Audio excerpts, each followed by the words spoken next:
It's Red Eye Radio. Gary McNamara and Eric Harley talk about everything from politics to social issues and news of the day. Whether you're up late or you're just starting your day, welcome to the show. From the Uniden America Studios, this is Red Eye Radio. All across America, we are Red Eye Radio. He is Eric Harley, and I'm Gary McNamara. Welcome and good morning. So I'm looking here. The name caught me. I went, uh-oh. Michael Moore? He's talking again? Yeah. Okay. I don't even have to go any further than this. Yeah, well. Because you're looking for what is the argument. All right, okay. What is the winning argument from the Democrats? Michael Moore says deported migrants could have cured cancer or stopped the asteroid that's going to hit us in 2032.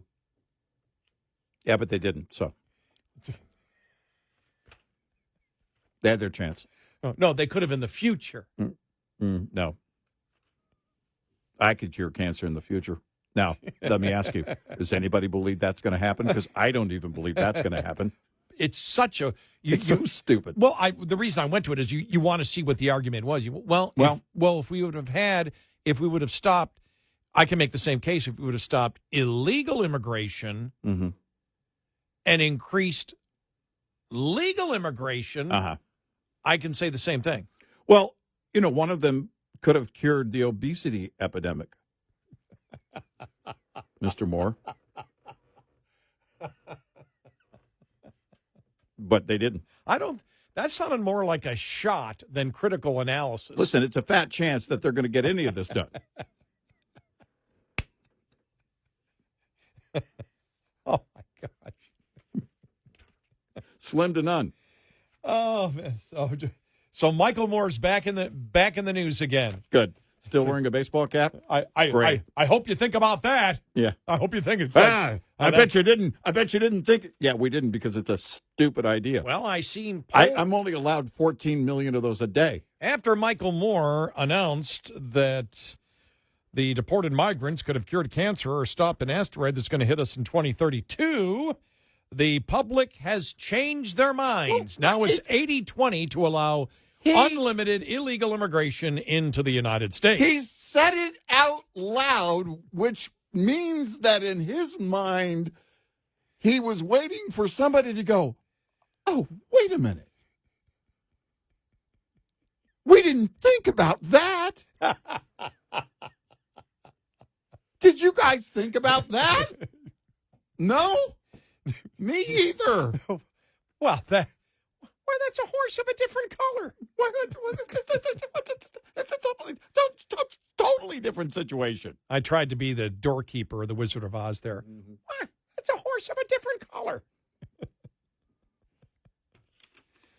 Oh, my God. Thanks, Alan, for finding that story, because I didn't see that yesterday. And so I'm just going through it a little while ago, and I went, Michael Moore? Well, normally that makes more news. It was in the New York Post. New York Post had it. Michael Moore says deported migrants could have cured cancer and stopped the asteroid that's going to hit us in 2032. Yeah. No, that'll be Bruce Willis and Aerosmith's daughter. That's right. They'll be responsible for stopping that. Someone asked me, this was way back, they go, what does Eric mean when he says Aerosmith's daughter? You know, for the longest time, Liv Tyler, right? Yeah. She didn't know. She thought Todd Rundgren was her dad. Yeah. You're right. Yeah, she did. And then she looked in the mirror while looking at a picture of Steven Tyler. Oh, crap.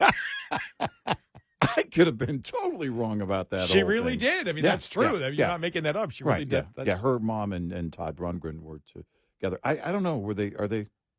I don't know how long or that relationship lasted, but of course, Liv Tyler now has excellent relationship with her dad. When I was in the band, you know, we didn't know her when she was young, but we learned later. Had to work it in somehow. If Michael Moore can say stupid things, I get a lot of leeway. Back off. They could have cured cancer. No, they couldn't have. No. I was just happy that she ended up with the right guy in the band movie with Tom Hanks. Can't think of the name of it. Oh, yeah. That Thing You Do. That's yeah, right. yeah. She ended up with the right guy there. Yeah. Hey, by the way, another response to Mr. Moore.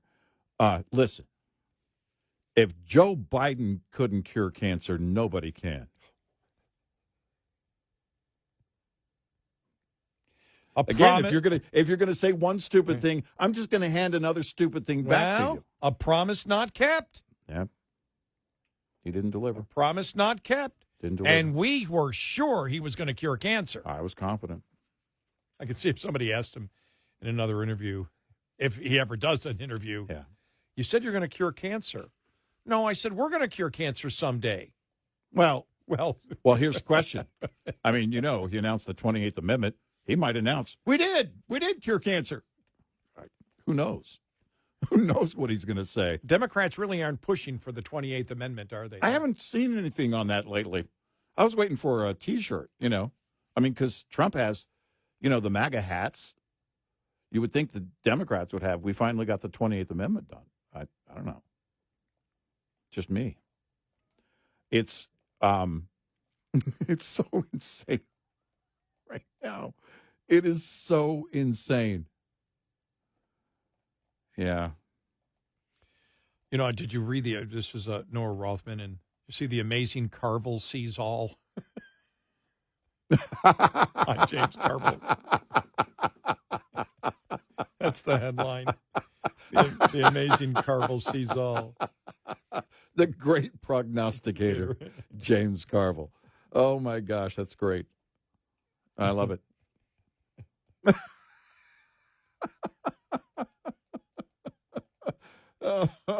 He sees nothing. I really do believe his brain is just working off of notes from 1996. He's just interjecting different names, political names. I think that's all he's doing. He just, when you hear him, he's saying,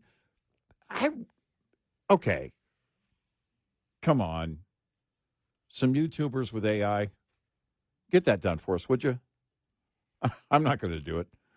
But put some videos together of him from 1996 or, back in the day saying like identical things of what he was saying about Kamala Harris. Because really that's what it sounded like, right?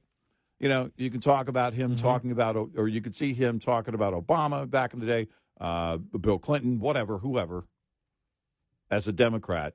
And then he just interjected her name.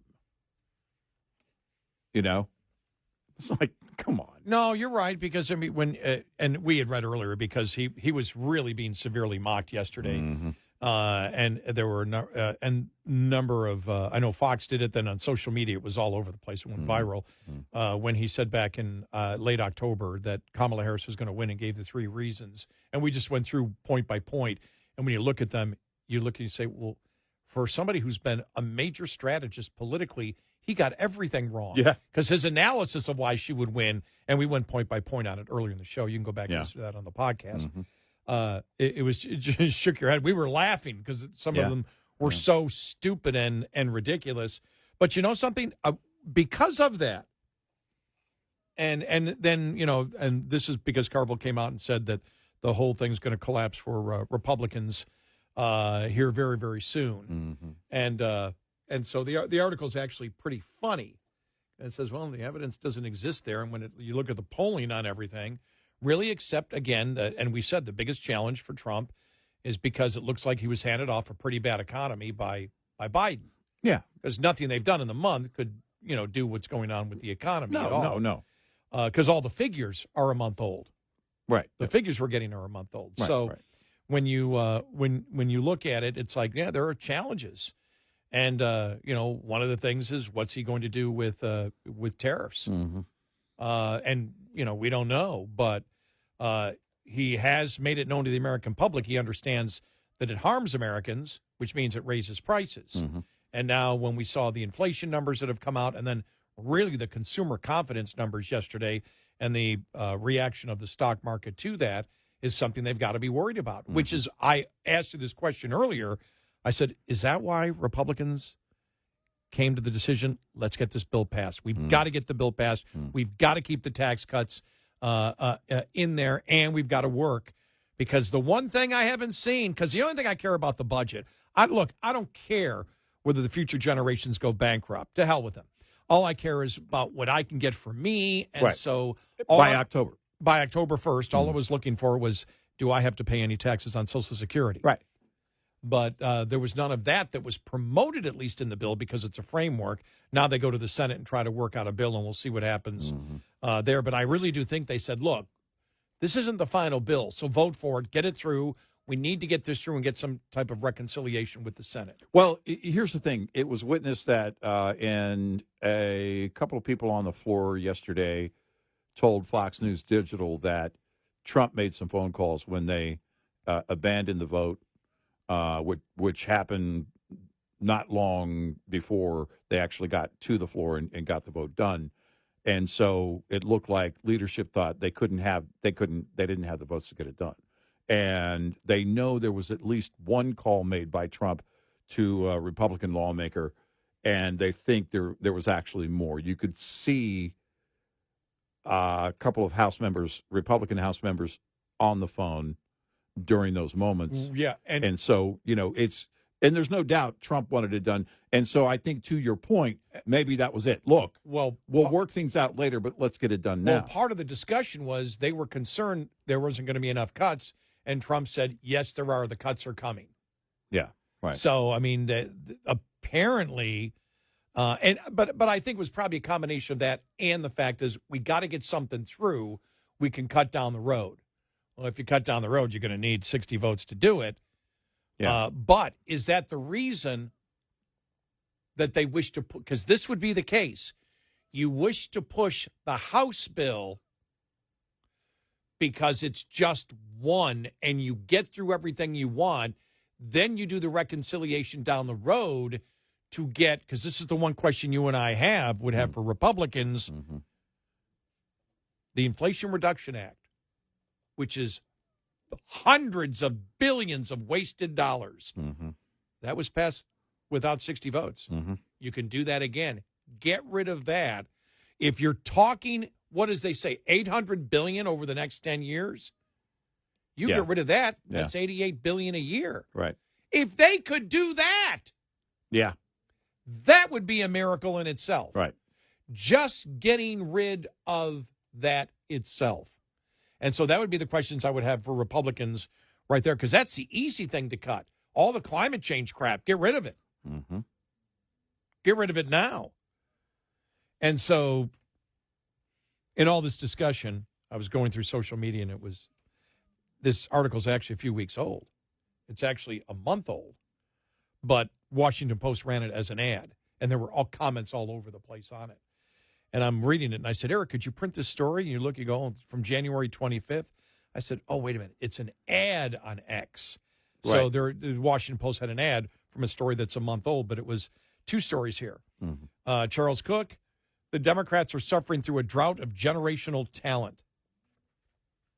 The mediocrities run rampant without an Obama, Clinton, or JFK. And I'm looking at this going, you're right. I mean, who is it? And this is from a month ago. The 12 Democrats who make the most sense in 2028. All right, so they're already looking at it. Yeah. Number 12, Tim Walz. Well, you have no credibility right now with this. You should have. You know what? It should have been 10, not 12. Right. And then they have, you could cut it more than that. Then they have 9, Gavin Newsom. 8, Warnock. Senator Warnock. Are you out of your mind? Yeah, nobody's even talking about him. And then number 4, Kamala Harris. Number 3, Buttigieg. Number 2, Gretchen Whitmer. And number 1, Josh Shapiro of Pennsylvania. We said Josh Shapiro, but the Democrats don't want him. You look at all the polling right now, he's only polling at like 3% from Democrats right now. Yeah. But you could have cut the list. But you know who got the most flack, according to what they say the readers said? Fetterman. Nobody in the Democratic Party likes or wants Fetterman. So anyone who has publicly come out and stated, well, I agree with Trump on this. This is fine. Yeah, You're done. It's over. You're done. Yeah. No, you're banned. Sorry. Yeah. No more for you. No soup for you. And then Charles Cook writes in his comment, the Democrats are suffering through a drought of generational talent. If it seems to you that the Democratic Party is hopelessly leaderless at present, rest assured that this is because it is. That's true. It is. Yeah. Wow. Again, it makes sense, Shapiro. Here's a governor. He's, as you've mentioned, as the way you put it is the best way to describe it. He's someone who can come off as a moderate. He's not a moderate, but he can come off as a moderate, and perception is reality. So but again, as you mentioned, with the Democrats, he's not polling well. Well, right now he's not. Well, I'll tell you what the problem is next. 86690 Red Eye. This morning's USDA Farm Report is brought to you by House Products. Tested, trusted, guaranteed since 1920. National Invasive Species Awareness Week is a joint educational campaign. Among those involved in efforts on the federal level, the Agriculture Department's Animal and Plant Health Inspection Service. As part of National Invasive Species Awareness Week, we want to highlight the pests that may come into the United States that specifically in veterinary services we worry about for animal health, whether it's injury to our animals or actual disease transmission to our animals. APHIS entomologist Denise Padilla deals with a host of invasive insects. One is New World Screwworm. Not in our country, but that has expanded through Central America and Mexico. An invasive that impacts both domestic and livestock animals in the eastern half of the U.S. is Asian longhorn tick. The later invasive insect is the focus of a network of animal and public health stakeholders developing mitigation and eradication efforts. I'm Rod Bain reporting for the U.S. Department of Agriculture in Washington, D.C. This report brought to you by Cenex Fuels and Lubes. Get in touch with Red Eye Radio, toll free at 866-90 Red Eye.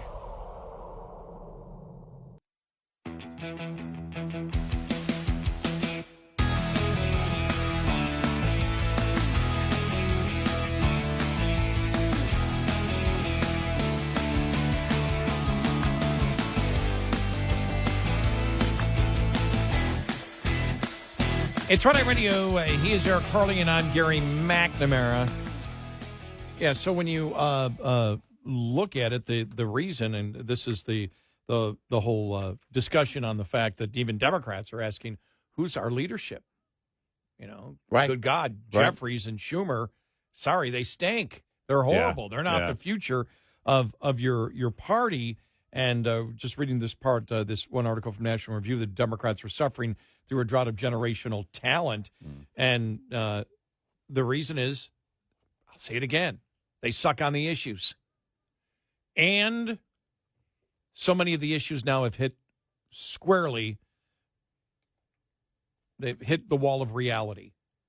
The budget, inflation, everything has hit the wall of reality, especially on economics. We've said, that's why you've seen even the Trump administration. I mean, they came out gangbusters. Tariffs are the greatest thing. If you're against tariffs, funding the entire the entire budget of the United States, you're controlled by China.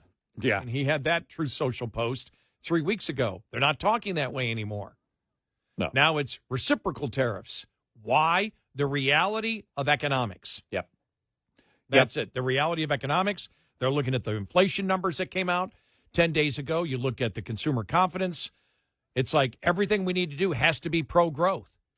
And so that's why we always said on the tariffs, I said, look, the tariffs will take care of itself because of economic reality. And we had said this way back last year, that if we're not out, if the inflation is still there, and we see a decrease in GDP and a decrease in consumer confidence, it's like they'll have to react in a different way. That'll take care of itself. Yep. But Democrats are living in a delusional world still. They're pretending reality doesn't exist.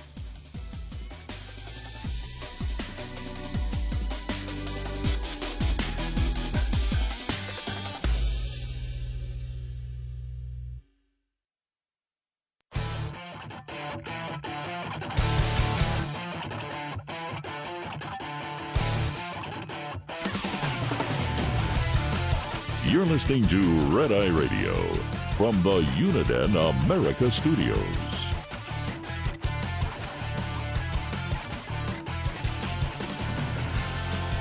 He's Eric Harley, and I'm Gary McNamara. I just found this story, and I found it interesting here. All right. A British court determined in a preliminary ruling that Pink Floyd frontman Roger Waters defamed John Ware, a veteran journalist who made a documentary critical of Waters' anti-Semitic history, and when he called Ware a lying, conniving Zionist mouthpiece who supports the genocide of the Palestinian people. The development puts both Waters and the Hamas-friendly network Al Jazeera on the hook for damages. In the Tuesday ruling, a British High Court of Justice found that Waters' statements are defamatory because they were offered as fact, not opinion. The decision sets the stage for Ware to receive financial compensation, not just from Waters, but also from Al Jazeera, the Arab network funded in large part by the Hamas-friendly nation of Qatar. Waters' comments targeting Ware came during a 2020 View interview on Al Jazeera, which Ware sued. In addition to Waters, the case could go to trial to determine damages. So they predicted Waters and Al Jazeera will settle with Ware on the amount of money. So could not happen to a nicer hate mongerer than Roger Waters. Yeah. Could it? Yeah, exactly. Wow. What a nutcase he's turned into. Yeah. Again, it's you try and understand the minds of individuals like this, but really that's a futile effort. There's no rhyme or reason. No, it was probably like 10 years ago. A buddy of mine, Roger Waters, was in Dallas. Goes, hey, I got a free ticket. You want to go? And I go, no, I wouldn't go see him for free. Yeah, no. I wouldn't support him in No. any manner or way. Not that I was ever the biggest Pink Floyd fan. Right. But I was like, are you kidding me? He's so radical left. Yeah, not going to happen. That same person saw a couple of years ago. I go, what do you think about Roger Waters now? And he goes, man, what a hate mongerer. I go, I know. Right. So now, just want to get back to I just happened to see that story as we were coming out of the break again. Man, stuff breaks so quickly. There's so much news out there. But when you look at, because the questions now are happening. There was the Kennedy Center on Politics had an analysis. And I go, look, even if the Democrats win the midterm, that means nothing. They just don't, if they gain a couple of seats in Congress and win the House, because on a national level, they just don't have it. No. And they broke it down, and these were a ton of Democrats that were there going, yeah. Well, when you look at it, because part of the thing is who's going to be the leader? And everybody's talking about it, whether you're on the left or right. Where do they go? Yep. And we were talking about the National Review article, Democrats are suffering through a drought of generational talent, and said, you've had Clinton came along, then Obama, but really there's been nobody. And when you think about it, that they had to settle for Kamala Harris and even Joe Biden. Yeah. Showed you just how weak it is, but they've really had nobody for 20 years. No. And Nope. so, I'm sorry, but as even right there, Elizabeth Warren and David Hogue aren't going to cut it. No.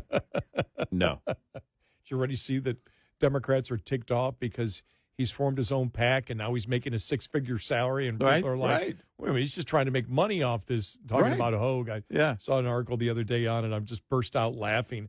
And you and I burst out laughing when we saw, what? He's going to be the, deputy head of the DNC or whatever it was? Deputy director of the... And you and I just said, you got to be kidding. How desperate are they? The problem is, like the problem always is, they suck on the issues. Yeah. That's it. Yep. You are so incredibly radical on the issues, and the public now has come to understand that on the identity politics of judging people by groups and not individuals, you're racist.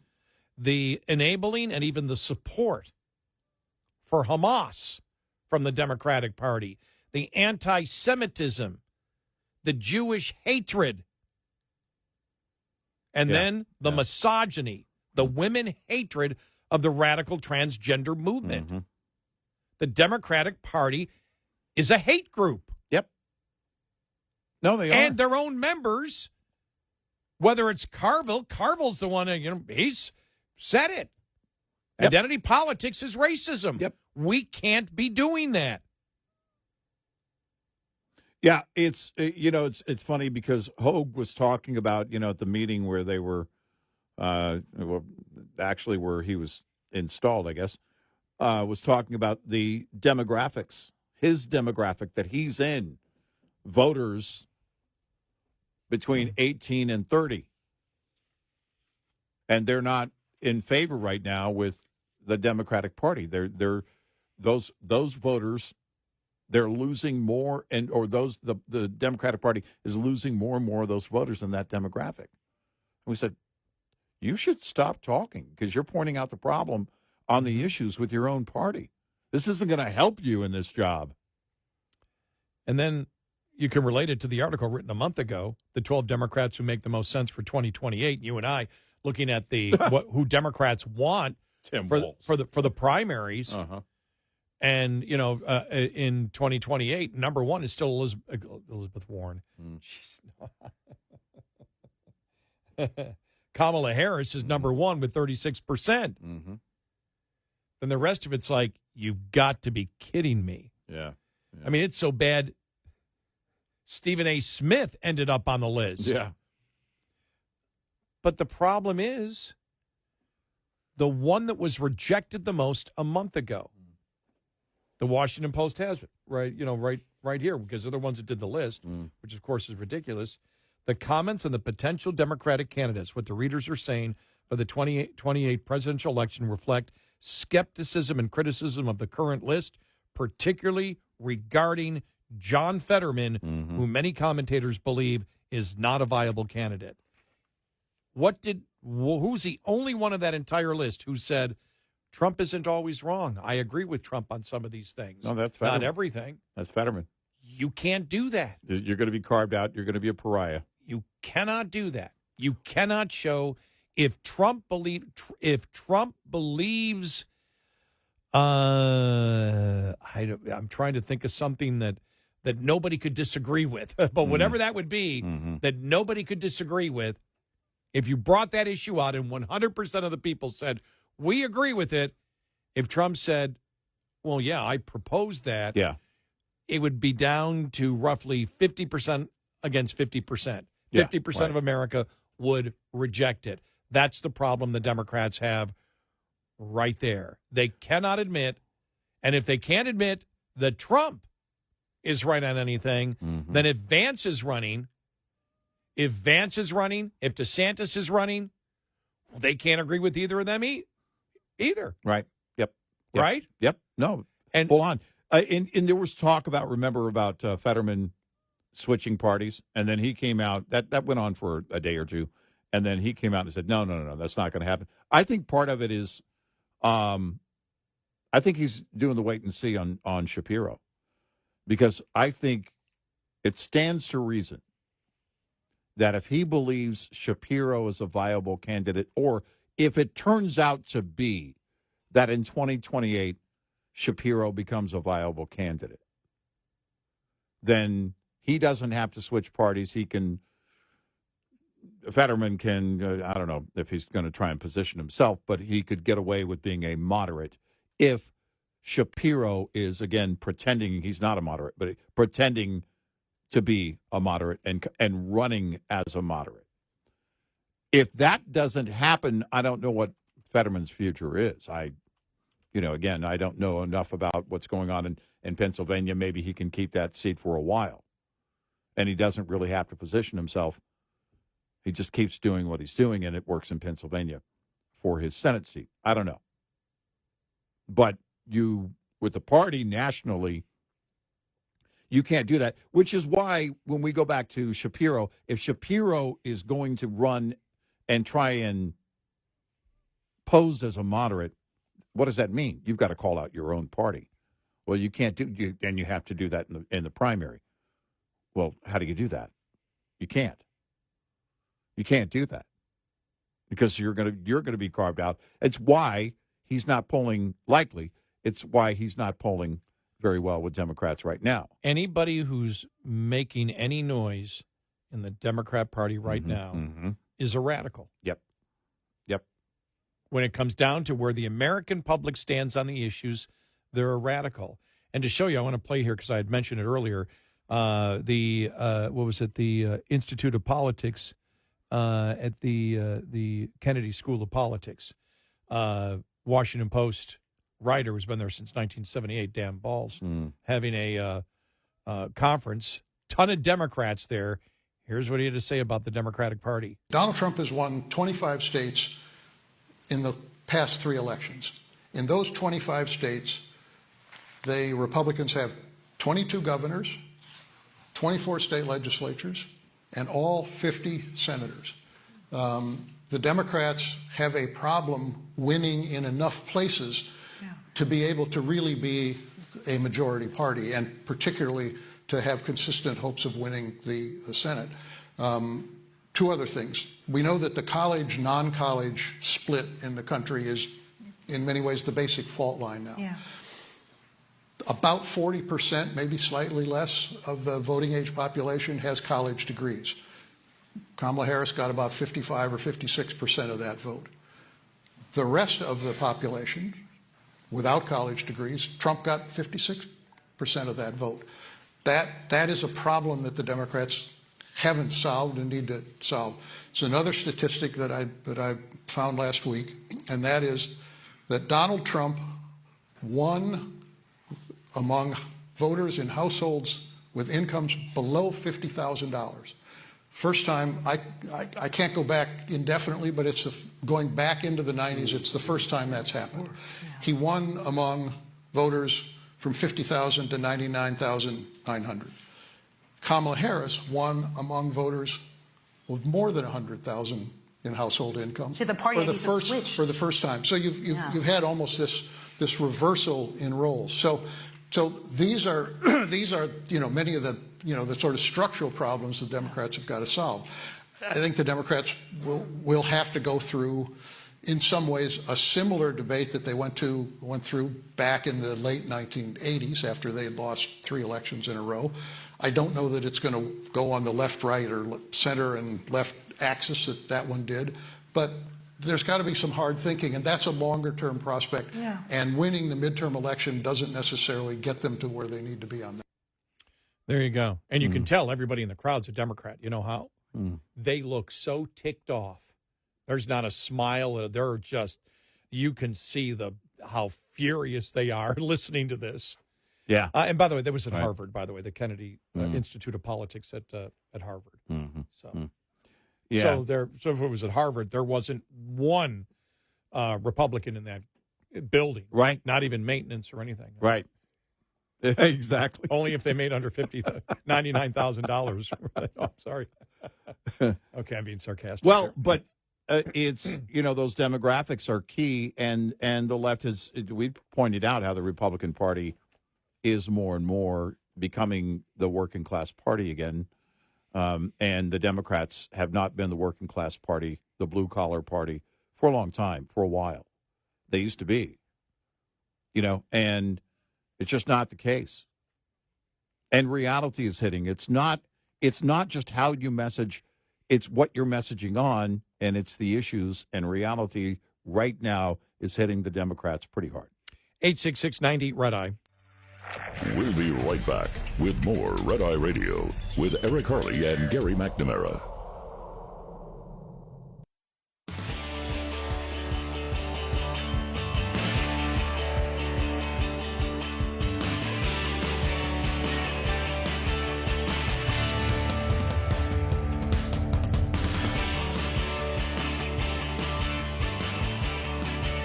It's Red Eye Radio. He's Eric Harley, and I'm Gary McNamara. Good morning. Welcome. You going to go out and get your gold card today? No, I guess you. No. Well, it's interesting because we looked into it. The president's gold card, the whole 5 million people said that it would just allow rich immigrants to come in. The visa program that it replaces is one where you have to pay $1.8 million. Mm-hmm. That kind of plan already exists, Mm-hmm. just a lower cost. What the differences are between the old visa plan and the new visa plan, though, we don't know yet to compare them. Right. But one Right. was the original was $1.8 million. That's existed. The investor immigrant plan is, what is it, the EB5, I think they call it, or something like Yeah. that. No truth to the rumor that the new plan includes 5 years of Disney Plus. That's not true. Do I get free Wi-Fi on planes like I do with T-Mobile? Exactly. You know, that when I fly a lot, that pays for my phone bill. No, I love that. Yeah, I love that benefit. Yeah. It's great. You're sitting Yeah. next to a person and you go, Wi-Fi costs so much. I go, it's free for me. Yeah. Suckers.